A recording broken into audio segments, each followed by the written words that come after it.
තමයි පටන් ගත්තේ ස්ටාර්ට් කරන්නේ අපේ 3rd anniversary එක. ඒක සෙලිබ්‍රේට් කරන්න තමයි අපි යන්නේ. අපි ප්ලෑන් කරගෙන තියෙනවා යන්න ගමන් ගොඩාක්. මේ තමයි ආරම්භය. අපි බලමු අපි කොහෙටද යන්නේ කියලා. අපි බේස් කරගත්තේ මේ ඇනිවර්සරි එක සෙලිබ්‍රේට් කරන්න මාතලේ දිස්ත්‍රික්කයේ. එතකොට මාතලේ යවට නරඹන්න පුළුවන් ස්ථාන රාශියක්ම තියෙනවා. සෙම්බුවත්ත, එතකොට රිවර්ස්ටන්, ඒ වගේ එහෙම යන සෙම්බුවත්ත රිවර්ස්ටන් වගේ යනවා නම් එක දවසක්ම යන්න ඕනේ ඇවිදලා යාළුවොත් එක්ක එහෙම. එතකොට අපිට මේ නව ගමනක් යන අතරේ ඒ ගමන යනකොට ඒක ප්ලෑන් කරගන්න ඇත්තටම අමාරුයි. ඒ නිසා ස්ථාන කීපයක් තමයි අපි සිලෙක්ට් කරගත්තේ. අපි පළවෙනියට සිලෙක්ට් කරගත්තා ශ්‍රී මුත්තුමාරි අම්මා කෝවිල. ඊළඟට අපි ඒ ස්ථානවලට ගිහිල්ලා ඒ වගේ තියෙන විශේෂත්වයේ විස්තර අපි බලමු. ඊළඟට අපි තෝරගත්තේ මාතලේ අරු විහාරය. මාතලේ යනවා නම් අනිවාර්යයෙන්ම මයිදන යන ඕන කෙනෙක් මාතලේ හරහා යන කෙනෙක් යන පන්සලක් ඒක මොකද? පිටකේ ගන්ටාලුඩරේ මාතලේ අරු විහාරය කියන තමයි අපේ ඉතිහාසය නම් තියෙන්නේ.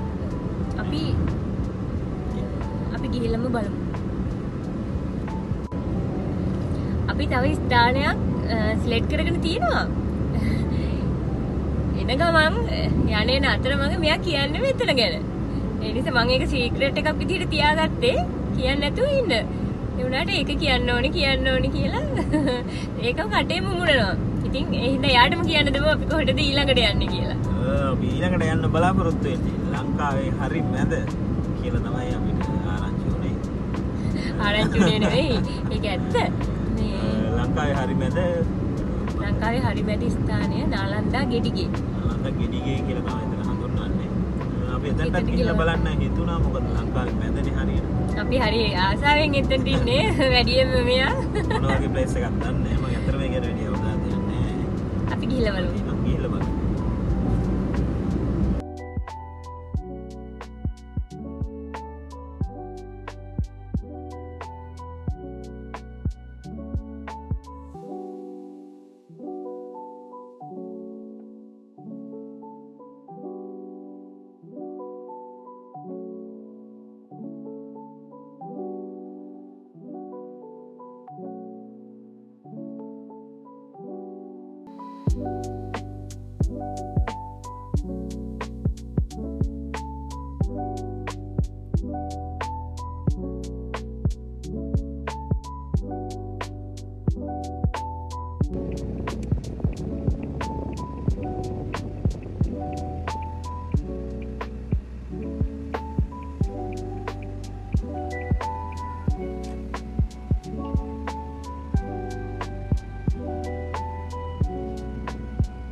පළවෙනි ලොකේෂන් එකට නම් අපි ආවට අපිට බලන්න බැරි වුණා කෝවිල ඇතුළට ගිහිල්ලා නඩත්තු කටයුතු සඳහා වහලා තිබුණේ. කෝවිල ඇතුළට යන්න දෙන්නේ නැහැ. එළිය පොඩි ස්ථානයක් තිබුණා වදින්න. අපි දැන් දෙවෙනි ලොකේෂන් එකට යනවා මාතලේ අලු විහාරයට. අපි දැන් ආවා අලු විහාර පන්සලට.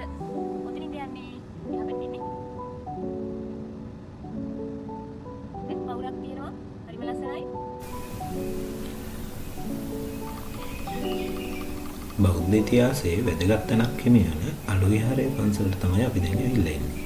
මේ පන්සලේ වැදගත්කම් කියනවා නම් ත්‍රිපිටකය මුලින්ම ගන්ථාරූඪ කරපු ස්ථානය ලෙස තමයි හැඳින්වෙන්නේ. මේ පන්සලේ තියෙන ගල් ගුහාවල තාමත් ඒ කාලේ ඇඳ සිතුවම් සෙල්ලිපි වගේ ඒවා බලා ගන්න පුළුවන්. ඒ වගේම මෙතන තියෙන ලස්සන වටපිටාවත් එක්ක දේශීය සහ විදේශීය සංචාරකයන්ගේ අවධානයට පාත්‍ර වෙලා තියෙනවා. ඉතින් අපි ගිහිල්ලා බලමු කොහොමද වටපිටාව සහ පන්සලේ තොරතුරු කොහොමද කියලා.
අපේ මේ මාතලේ ට්‍රිප් එකේ පළවෙනි කොටස විදිහට මෙතනින් අපි ඉවර කරනවා.